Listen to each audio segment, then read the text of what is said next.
L'Église catholique vient de publier son rapport annuel, une mine d'informations sur la pratique religieuse, le nombre de prêtres ou de personnes actives dans les paroisses. C'est un bel exercice de transparence pour une institution qu'on présente parfois comme étant refermée sur elle-même. Tommy Scholtes, bonsoir. Bonsoir. Vous êtes porte-parole de la conférence épiscopale. Alors, dans quel but cet exercice de transparence? C'était pour faire taire ceux qui disent que l'institution catholique est refermée sur elle-même? Je ne pense pas qu'on soit très refermé sur nous-mêmes. On nous voit assez souvent, je pense, dans les médias et surtout dans la réalité du terrain et dans les églises et partout où il y a des activités de catholiques. Mais c'était une manière de calculer un jour. Parce qu'on nous dit toujours il y a autant de pratiquants, il y a autant de chrétiens, etc. Mais ça repose sur quel chiffre? Nous n'avons pas de liste du nombre de catholiques en Belgique, par exemple. Nous n'avons aucune liste de noms. Nous avons des registres, mais des gens qui ont été baptisés il y a 50, 60 ans. Mais vouloir dire ce que des chrétiens font, ce que l'Église fait, ce que l'Église est. C'est ça que nous Alors avons vous situez aussi la pratique du culte dans ce rapport. On va voir tout de suite un petit tableau. Alors 52,76% exactement de la population belge se déclare catholique et 9,42% seulement se déclare pratiquante. Alors Marc Braun, bonsoir. Vous êtes, vous, un catholique pratiquant à l'église de Wezenbeek-Oppem. Vous portez un projet qu'on va détailler dans quelques minutes, mais cette pratique finalement très peu courante du culte aujourd'hui, ces églises qui sont désertées, vous l'attribuez à quoi, vous? Peut-être il y a pour moi deux facteurs. D'abord, la vie aujourd'hui est beaucoup plus trépidante, et je parle surtout pour les jeunes générations. Donc trouver le temps pour eux de venir à l'église le dimanche n'est pas si aisé. Ça, c'est une première chose. Et puis alors, peut-être que la façon dont le culte s'exprime, dont le culte se passe, ne correspond pas nécessairement toujours à ce qu'on attend, à ce que le citoyen... Qu'est-ce qui manque, selon vous, très concrètement, pour qu'on comprenne? Ce qui manque, c'est peut-être un peu de jeunesse. Mais la jeunesse, je viens de le dire, elle n'a pas beaucoup de temps pour venir, et donc on est tous avec des cheveux gris. Ça, c'est très marquant. Tommy Scholtes, une réaction par rapport à ça? Une assemblée de cheveux gris? Écoutez, je pense que Marc est un peu modeste parce qu'en fait, il y a quand même énormément de paroisses, et je peux vous citer la liste des paroisses de Bruxelles où il y a énormément de monde. Ne fût-ce que chez nous à Saint-Michel, il y a quand même 1500 personnes sur le week-end. À la cathédrale, il y en a autant. Et donc, dire des lieux... ce que les gens cherchent, c'est de l'authenticité. Que la pratique du culte diminue, c'est indéniable. C'est indéniable, mais enfin, ça fait quand même, quand on parle de 9%, ça fait quand même encore 1 million de personnes chaque week-end à la messe. Parce que, comme disait le cardinal Danel il y a quelques années, si ça continuait à se vider comme on le dit, maintenant, honnêtement, il n'y aurait plus personne. Et ça, c'est quand même pas vrai. 9% aidés, ça fait quand même 1 million de personnes tous les week-ends à l'église. Ça, c'est quand même un chiffre assez intéressant aussi à propos de chiffres. Alors vous, Marc Braun, vous croyez plutôt au développement de projets, c'est ce que vous avez fait donc dans la paroisse de Wezenbeek-Oppem, où vous avez monté finalement dans la paroisse un service d'accueil de réfugiés avec des volontaires de la paroisse. Ça a changé la vie de la paroisse, ça? Je n'oserais pas dire, ce serait très prétentieux de dire que ça a changé la vie de la paroisse, mais ça a en tout cas changé la mienne, ça c'est très très clair. Et je pense que ça a apporté une dynamique pour des personnes, enfin avec un groupe de personnes qui avaient envie de faire quelque chose, qui voyaient qu'il y avait un momentum. Donc ça a commencé il y a 3 ans, au moment où il y avait toutes ces personnes au parc Maximilien. On voyait des images à la télévision, on voyait des horreurs dans les journaux, au cinéma.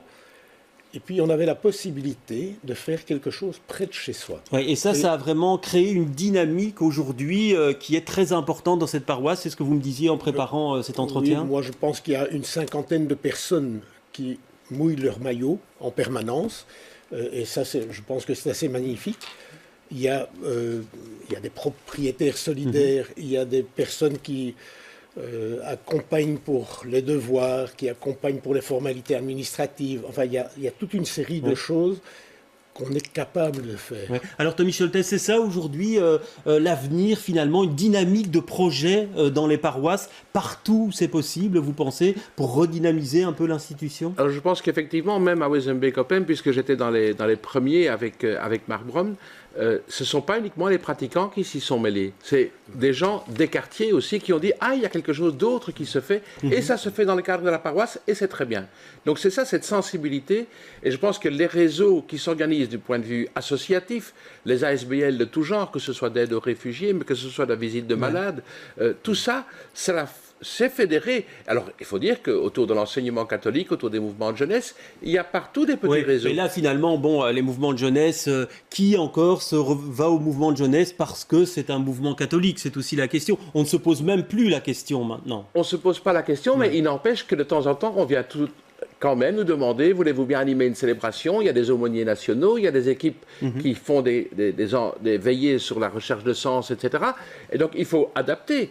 Mais ils se revendiquent quand même en étant chez les scouts, chez les patros, de manière différente il y a quelques années, c'est vrai. Mais ils y sont et ils font un tas de choses qui sont pas uniquement s'amuser, mais aussi un tas de services. Oui. Alors on voit encore un petit tableau pour situer le nombre de religieux à Bruxelles et en Brabant wallon. Alors le rapport indique 2133 religieux et puis on découvre ce chiffre, 77% ont plus de 70 ans. Je ne sais pas quel est l'âge du prêtre à Wezenbeek-Oppem, s'il est assez âgé. 66 ans, je pense. Ouais. Alors c'est un problème ça, Tommy Scholtes, pour le renouvellement? Oui, le renouvellement est effectivement un problème et donc là nous avons à travailler l'authenticité de la vie du prêtre pour qu'elle soit la plus vraie possible, pour qu'elle corresponde à l'évangile et que d'autres jeunes pour qu'on comprenne, aussi... Ça veut dire quoi, cultiver l'authenticité de la vie du prêtre? Eh bien, on attend d'un prêtre qu'il ne soit pas un fonctionnaire. On attend d'un prêtre qu'il soit vrai, qu'il vive ce qu'il dit, ce qu'il est en train de célébrer dans l'Eucharistie, qu'il parle du Christ, de l'évangile, et qu'il le vive et qu'il le fasse vivre et qu'il le suscite chez d'autres. Et c'est ça que l'on doit cultiver. Évidemment, je sais, il y a la question du célibat dont certains disent... Dont c'est pas tranché, dont ce ne sera pas tranché avant des années. Hein. Vous le regrettez, vous, que l'Église ne se saisisse pas plus de ce problème-là, du célibat? La question du célibat, elle est une question de, je dirais, du don de soi. Hein. On se donne au moment où on est ordonné prêtre. Et pour le moment, on est toujours, dans nos pays en tout cas, dans cette règle-là. Mais je sais très bien qu'elle va changer à un moment ou l'autre. Et vous, Marc Braun, qu'est-ce que vous en pensez, ça, de ce célibat imposé aux prêtres? Je pense que ça doit être difficile pour eux. Voilà, je pense, oui. C'est comme le mariage un peu. Hein. Le mariage est un don de soi, c'est une fidélité. Mais on imagine qu'avec effectivement le manque de prêtres dans les paroisses, le prêtre de votre paroisse, il doit être très sollicité. Donc c'est un emploi du temps très chargé, on imagine, pour lui. Oui, dans une paroisse comme la nôtre, je ne pense pas que c'est harassant. Enfin, Tommy peut le dire. Oui, moi j'étais le prédécesseur. Et donc c'est effectivement une vie harassante parce qu'on est toujours par moi et par vous. Oui, c'est ça, mais c'est notre vie et la richesse des possibilités de mille et une rencontres dans toutes sortes de contextes de maladies, de vie, de mariage, de mort. Voilà, on est tout le temps en train de rencontrer des gens et accueillir des réfugiés, mettre des gens ensemble pour créer des liens entre les associations. Ouais. C'est merveilleux comme vie en fait. Hein. Ouais, merveilleux comme vie. Bon, ça, on vous laisse la responsabilité de vos propos, mais pour vous, sans cette paroisse, le projet n'aurait pas été possible. Vous n'auriez pas pu le mener à bien s'il n'y avait pas eu cette communauté-là. Oui, alors je pense qu'il faut prendre les choses un peu différemment. Nous avons besoin de beaucoup de lieux où ce genre de choses se passent. Donc, vous savez que je suis chez Convivial et nous avons cherché... Donc, c'est une association qui fait un peu le même type d'aide pour les réfugiés quand ils arrivent en Belgique et quand ils obtiennent le statut. Et qui le fait de façon beaucoup plus importante. Hein, donc, on couvre toute la région bruxelloise. Nous avons cherché pendant longtemps et nous continuons à chercher des propriétaires solidaires, des personnes qui sont capables d'accompagner de façon conviviale, de façon fraternelle, les personnes que nous accueillons. Alors ici, ça s'est passé au sein d'une église, au sein d'une paroisse. Il y en a un tas d'autres à Bruxelles qui ont fait la même démarche. Maintenant, ça ne doit pas être nécessairement dans un milieu chrétien. Ça peut être dans tous les milieux associatifs, tous les milieux professionnels. Ouais. Tout le monde peut apporter quelque chose. Ouais. Alors avant de terminer, on va voir un dernier petit tableau. C'est sur le nombre d'églises en Belgique francophone, 2550. Il y en a eu 75 désaffectées dans tout le pays entre 2012 et 2016. Des églises, il y en a beaucoup trop, en tout cas au vu de la pratique du culte. On parle depuis longtemps d'un programme d'abandon de certaines églises, en région bruxelloise en particulier. On en est où, Tommy Scholtes ? On est toujours en train d'évaluer. Ça veut dire qu'il faut regarder quels sont les besoins réels et quelles sont les possibilités et les frais par rapport à certaines églises qui sont à éventuellement restaurer. Il est aussi question de construire de nouvelles églises dans certains quartiers qui en ont franchement besoin. Et donc le plan n'est pas bouclé du tout. C'est quelque chose qui s'apprécie en fonction des réalités humaines, de la pratique du quartier, de ce que les gens souhaitent et de ce qui est possible Ouais, mais comme il y en a collaboration. beaucoup trop en région bruxelloise. Vous ne savez pas encore combien il y en a en trop? Non, on n'a pas dit qu'il y en avait beaucoup trop. Il y en a trop, c'est vrai. Mais il faut aussi savoir que les gens sont très, très, très attachés à leur quartier.